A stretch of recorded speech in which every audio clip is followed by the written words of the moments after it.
Senator from Illinois. Madam President, I join my colleagues today in expressing my great disappointment in our colleague from Alabama and his continuing hold on military promotions. He has argued, and I've seen him say this several times, that he is not affecting military readiness and that this hold on the promotions of senior officers does not hurt our national security. And if it did hurt our military readiness, that he would certainly stop the hold. So I'm here to tell you about 6 different jobs and the individuals nominated to those particular positions, and for people to decide whether or not they think having these positions go unfilled with a confirmed officer is jeopardizing our military readiness. The first position is at the Army Space and Missile Defense Command. This is the Army's force modernization proponent and operational integrator for global space, missile defense, and high-altitude capabilities. It sits at the nexus of an integrated deterrence between the United States Space Command, U.S. Strategic Command, and U.S. Northern Command. A pretty important job, I would think. To fill the position, the President has nominated Major General Sean Gainey to be a Lieutenant General in the United States Army and the Commanding General of this U.S. Space and Missile Defense Command. Major General Gainey has served for 33 years and has moved some 15 times in those years of service. He's a graduate from the Georgia Southern University ROTC program, and in those 33 years of service, he has earned the Distinguished Superior Service Medal, the Legion of Merit with 1 Bronze Oak Leaf Cluster, and the Bronze Star. He currently serves as Director of the Counter Unmanned Aircraft Systems Office, Director of Fires, Office of Deputy Chief of Staff, Gs 357, United States Army, Washington, D.C.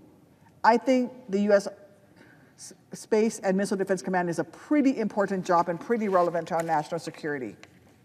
A second position that is being left unfilled with a confirmed nominee is that of Deputy Chief of Staff, G4, United States Army, Head of Army Logistics. We have been talking at length about logistics in a contested environment, especially in the Indo-Pacific region. The Army G4 develops, implements, and oversees Army strategy, policy plans, and programming for logistics and sustainment to enable total Army readiness today and a force modernized for the future. To fill the position of the Deputy Chief of Staff, G4 Army Logistics, is Major General Heidi Hoyle. Major Hoyle graduated from the West Point Military Academy, embarked on a 29-year career spanning 20 different assignments, including her position as the Director of Operations within the Office of the Army G4, as well as numerous combat deployments. She has been awarded the Legion of Merit with 2 Bronze Oak Leaf Clusters, the Bronze Star Medal with 1 Bronze Oak Leaf Cluster, and the Defense Meritorious Service Medal. She's more than qualified to fill this position, and the position needs her in it. Another position that is going unfilled with a confirmed officer is to be filled by Brigadier General Lawrence Linton to be Major General in the United States Army Reserve. Brigadier General Linton is currently serving as Deputy Commanding General Support, 88th Readiness Division at Fort Snelling, Minnesota.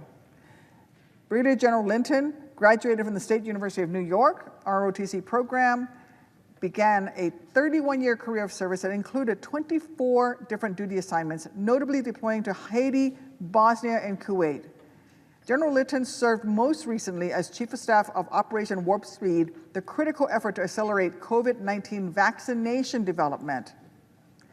General Linton has been awarded the Legion of Merit, the Defense Meritorious Service Medal, and the Meritorious Service Medal with Silver Oak Leaf Cluster and 1 Bronze Oak Leaf Cluster. I cannot think of someone more deserving of this promotion. The President has also nominated Brigadier General Stacy M. Babcock to be a Major General in the United States Army Reserve. Most recently, General Babcock served as Deputy Commanding General, United States Army Human Resources Command at Fort Knox, Kentucky, graduated from the Rochester Institute of Technology ROTC program in 1991, and has now served 32 years, a career spanning 25 different assignments, including a deployment to Bosnia and 3 separate deployments to Iraq. General Babcock has been awarded the Legion of Merit and the Bronze Star. The President has also nominated Colonel Peggy McManus to be a Brigadier General in the Army Reserves. Colonel McManus serves as the Deputy Director, Senior Policy Board Advisor, Office of the Deputy Chief of Staff, G1, Washington, D.C. Colonel McManus, commissioned in 1992 via ROTC, has now served 31 years, a career spanning 20 different assignments, including a combat tour to Iraq. Colonel McManus has been awarded the Meritorious Service Medal with 1 silver and 1 bronze oak leaf cluster. The President has also nominated Major General Andrew Jabera to be Lieutenant General in the United States Air Force and Deputy Chief of Staff for Strategic Deterrence, Nuclear Integration, Headquarters, United States Air Force. Do you think that not having a confirmed officer appointed to the Deputy Chief of Staff for Strategic Deterrence and Nuclear Integration is not hurting our military readiness? Of course it is. Major General Jabera would be responsible to the Secretary of the Air Force and Chief of Staff of the Air Force for nuclear deterrence operations. He would provide direction, guidance, integration, and advocacy regarding the nuclear deterrence mission of the United States Air Force and engage with joint and interagency partners for nuclear enterprise solutions. Only if Senator Tuberville would allow him to take up this position.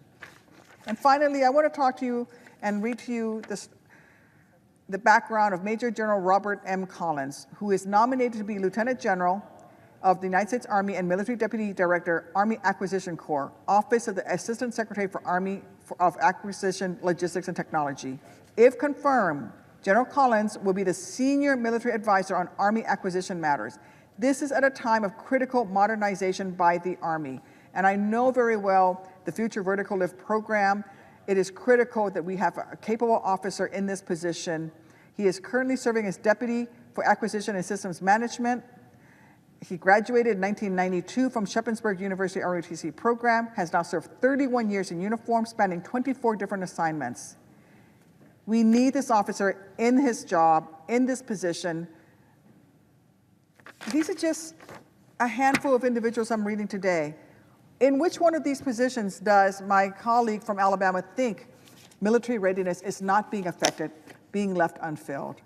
All I can say is, Senator Tuberville, please reconsider. You are indeed putting our national security, our military readiness in jeopardy by continuing this hold. And with that, I yield. Madam President. The senator